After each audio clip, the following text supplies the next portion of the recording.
Good afternoon, Colombia, and welcome to my news channel. My name is Reynaldo, and let's start with the more important news. First, we have good news for students. Can you imagine that a teenager was accepted by all 20 top-ranked universities he applied to? With full scholarships. A high school senior from Houston, Texas, was accepted by each of the 20 top-ranked universities to which he applied, and was offered a full scholarship to every single one of them. Michael Brown, a 17-year-old student at Landmark High School, went viral after he was caught on camera screaming in glee upon learning he was accepted into Stanford University in December.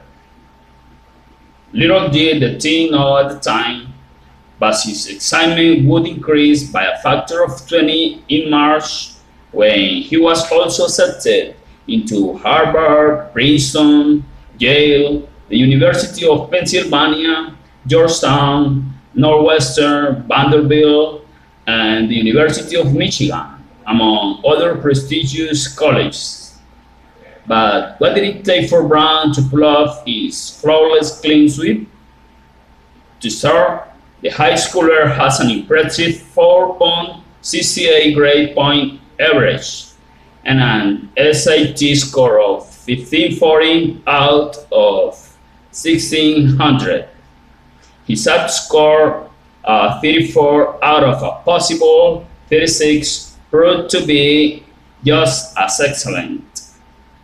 Brown's extracurriculars also include various internships as well as participation on his high school's debate team. His mother, Bertinia Rutherford Brown, told the New York Times that she was simply blown away by her son's perfect streak. He actually earned it, she told the Times. I knew Mike would get into a good school. I always knew he'd get good scholarship support, but I never imagined this. So, which school will he be attending this fall?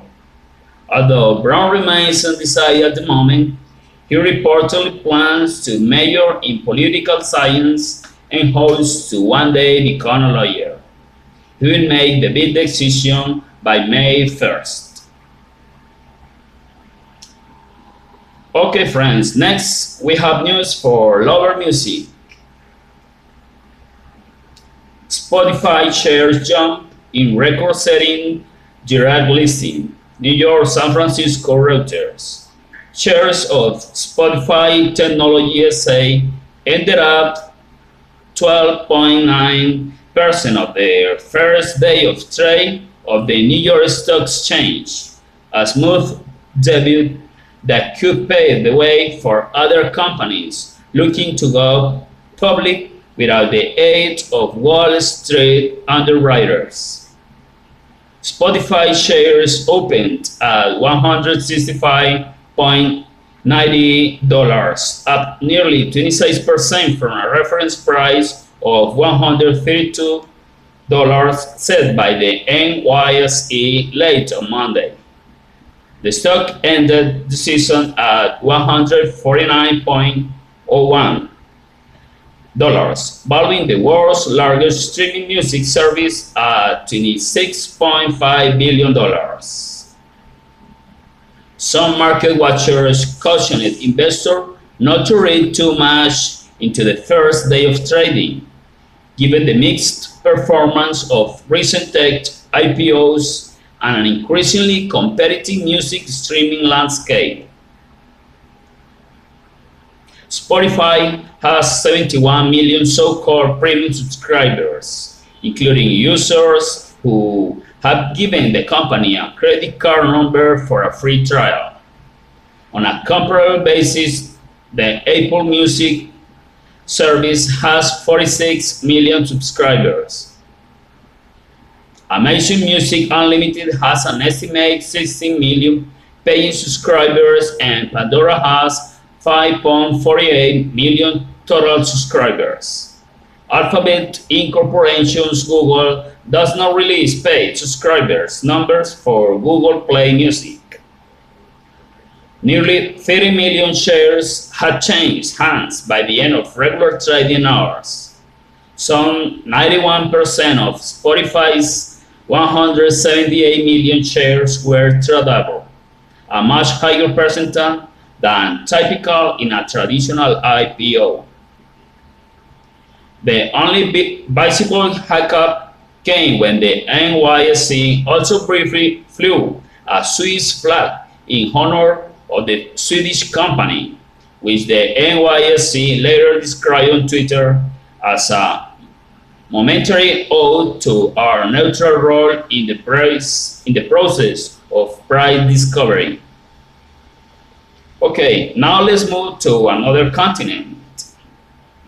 Australia's nightmare tour of South Africa ends in humiliating 492-run hammering in 4 tests. Australia's nightmare tour of South Africa has ended in yet more humiliation after they were hammered by 492 runs in the 4th and final test in Johannesburg.